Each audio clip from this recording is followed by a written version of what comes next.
Okay, watching this trip very carefully. President Biden is in Israel on his first trip to the Middle East since taking office, and he's about to meet with the President Herzog of Israel, all along assuring other Israeli leaders of America's unwavering support for the Jewish state. Republican Senator Tom Cotton of Arkansas agrees with that. Senator, good morning to you. A couple interesting comments I want to get to. You got this whole thing with Iran and the nukes, the concerns on behalf of the Israelis. You got a new president there, first trip, and really a different region. He said this to a local Israeli channel before he left Washington about Iran. Listen carefully. The only thing worse than the Iran that exists now is Iran with nuclear weapons. You, in the past, said you'll do anything, and you say it again, that you'll ensure Iran would not acquire nuclear weapons.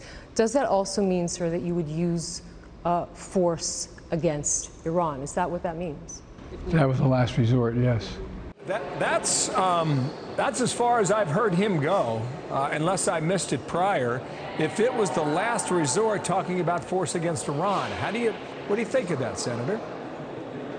Well, Bill, unfortunately, I don't think Joe Biden's words match his actions over the last 18 months. Iran has repeatedly shot missiles or one-way attack drones at our troops or at our allies, and Joe Biden only takes the most minimal responses. He's allowed Iran to race towards a nuclear breakout, enriching enough uranium to perhaps have a nuclear weapon already. And he keeps trying to go back into the badly flawed nuclear deal that Barack Obama created 7 years ago, when a lot of the deadlines and the sunsets have already passed. So I'm not sure President Biden's words have a lot of credibility with Iran or with our friends and allies in the Middle East. Okay, so here's some more words from earlier today. Because tomorrow he'll wake up in Saudi Arabia as he jets off the Jeddah on the west coast there of the Red Sea. MBS, it's a big topic. He was asked about it today in the human rights record in Saudi Arabia. I always bring up human rights. I always bring up human rights.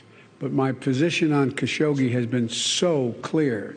If anyone doesn't understand it in Saudi Arabia or anywhere else, then they haven't been around for a while. How would you recommend he handles this meeting? Saudi Arabia has been a friend and a partner of the United States for 80 years. Joe Biden should stop condemning and trying to ostracize their de facto leader, Mohammed bin Salman, and work with them to bring down the price of oil here for Americans' families here at home, and to confront our enemies like Iran. Is Saudi Arabia a constitutional democracy? No, they're not.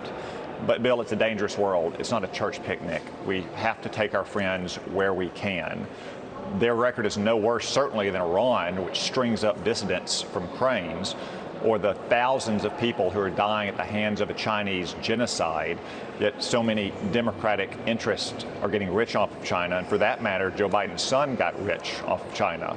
So Joe Biden should work with Saudi Arabia and the Crown Prince of Saudi Arabia to help advance our shared interests, as presidents of both parties have been able to do for 80 years.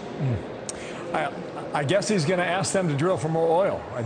I don't know what's wrong with Pennsylvania or northeastern Ohio, but you're going to ask this out of Saudi Arabia. I don't know yet if they're going to agree to that. Do you?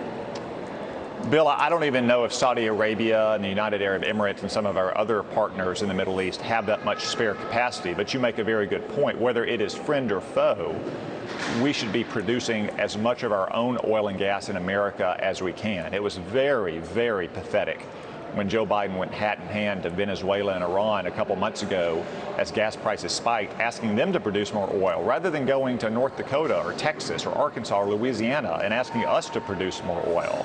That's what we should be doing. Energy independence is not just a slogan, Bill, because the opposite of it is energy dependence. And we've seen that energy dependence in the war in Ukraine and Russia's got Germany and other countries over a barrel could greatly constrain our freedom of action in the world and our ability to defend our own people and their interests. Senator, thank you. The trip continues. We'll see if he's got something to say today. Senator Tom Cotton, big stuff on the table. Thank you for your time. Next.